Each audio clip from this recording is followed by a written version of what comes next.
पाकिस्तान तहरीक इंसाफ के chairman barrister Gauhar Khan ने वफाकी हुकूमत के इनकी जमात पर पाबंदी आयद करने के ऐलान की मसम्मत करते हुए कहा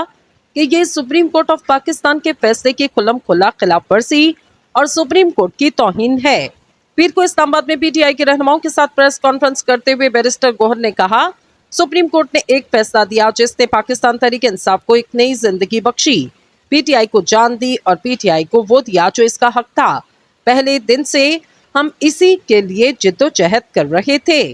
इन्होंने हुकूमती ऐलान के हवाले से कहा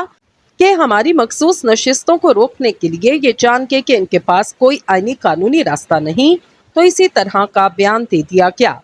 चेयरमैन पीटीआई का कहना, सुप्रीम कोर्ट ने वाज़ेह तौर पर कहा ये पीटीआई का हक था जो इससे मिला। आज के ऐलान से वाज़ेह कि मौजूदा पीडीएम की हुकूमत इस साजिश में शरीक जिसके जरिए बल्ले का निशान इनसे वापस लिया गया। बैरिस्टर गौहर खान ने हुकूमत को तनकीद का निशाना बनाते हुए कहा, पीडीएम की हुकूमत जो फॉर्म 45 पर खड़ी, फॉर्म 45 के जीते हुए उम्मीदवारों से तवज्जो